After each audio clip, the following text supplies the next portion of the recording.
दिल्ली में जो केसेस हैं कल 11,684 11,684 केसेस आए थे। पॉजिटिविटी थी 22.5% 22.5% और 38 डेथ थी। अभी जो बेड ऑक्यूपेंसी है 2730 बेड ऑक्यूपाइड हैं और लगभग 13,000 बेड अभी भी दिल्ली के अंदर कोविड के हमारे पास खाली हैं।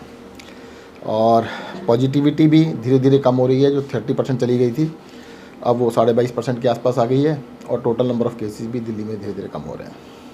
जो पॉजिटिविटी रेट कम हुई है ये तो एक अच्छा साइन है। कई सारे जो ट्रेडर्स हैं वो कह रहे हैं इस बिना पे थोड़ी राहत हमें मिलनी चाहिए, जैसे इवन ऑड है और बाकी तमाम चीज़ें, क्या उसको भी लेकर कुछ आप कर रहे हैं? अभी देखिएगा 22.5% 23% के करीब है, मतलब इतनी भी कम नहीं आई है एकदम से सब चीज़ें खोल दी जाएँ। 30% तक चली गई थी, अभी थोड़ा इंतजार करने की आवश्यकता है कि देखते हैं 3-4 दिन में क्या होता है। अच्छा, जो हॉस्पिटल बेड ऑक्यूपेंसी वो करीब 17% के आसपास है, जो कि बढ़ा है पिछले कुछ दिनों। डेथ भी थोड़ी चिंता की बात है, 38 डेथ की है। क्या इन सब को भी पैरामीटर्स को आप ध्यान में रख रहे हैं? हॉस्पिटल ऑक्यूपेंसी जो है हमने 15,600 बेड अभी तक रिलीज़ किए हुए हैं। बेड हमारे पास 37,000 हमने तैयार किए हुए हैं। रिलीज़ इसलिए नहीं कर रहे हैं क्योंकि हॉस्पिटल बेड सारे खाली पड़े हैं। 17% ऑक्यूपेंसी का मतलब 6 गुना बेड खाली पड़े हैं। एक बेड ऑक्यूपाइड है तो 5 बेड खाली हैं, तो काफ़ी बेड अभी हमारे पास खाली है। ऑक्यूपेंसी बिल्कुल ज़्यादा नहीं है। और अब तो मैंने आपको बताया ना, पिछले एक हफ्ते से जो डेली एडमिशन थे वो बिल्कुल नहीं बढ़ रहे हैं। पूरे 7 दिन से भी ज़्यादा हो गए, अब तो आज 8वां दिन है कि जो डेली एडमिशन थे वो रुक गए हैं। तो ये बिल्कुल क्लियर साइन है कि अब पॉजिटिविटी कम होगी। सर, रिव्यू किया जाएगा कर्व्स को, क्योंकि मुंबई में तो स्कूल खोलने की बात हो चुकी है।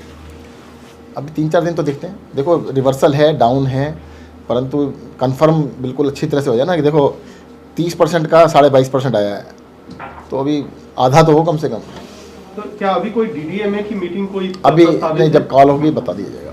अच्छा, दूसरी बात सर कि जिस तरीके से सारी चीज़ें आप कह रहे हैं कि बेड भी अभी मुहैया है, लेकिन आगे की क्या कुछ रूपरेखा हम देखें? क्या पहले ऑड इवन को आप वापस लेंगे? नहीं, आगे की रूपरेखा सबसे पहले तो मैं आपको बता दूं यही है कि दिल्ली के अंदर जो ये 5वीं लहर है, देश के अंदर तीसरी लहर है, दिल्ली के अंदर ऐसा लगता है कि अब इसका पीक तो आ ही चुका है, डाउन होना स्टार्ट हुआ है। जितनी तेज़ी से बढ़ा था, हम आशा करते हैं उतनी ही तेज़ी से नीचे गिरे, और उतनी तेज़ी से नीचे गिरेगा तो सबसे पहला तो ये है कि 2-3 दिन वेट कीजिएगा, देखते हैं कितनी तेज़ी से गिरता है। एक और कंसर्न है कि जैसे टेस्टिंग को लेकर के 55,000 के आसपास 50-55,000 चल रहा है।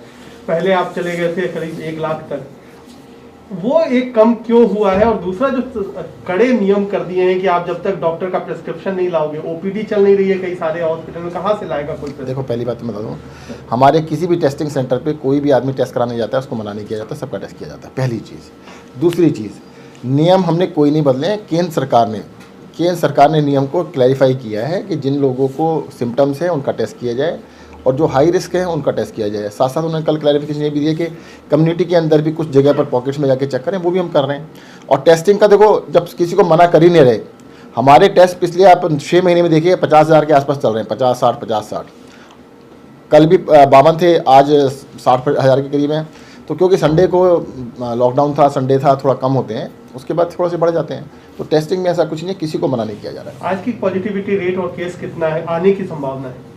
अभी जो डाटा कलेक्ट हो रहा है उसके हिसाब से लगभग 24% के करीब पॉजिटिविटी होगी और 13,000 के करीब केस हो गए।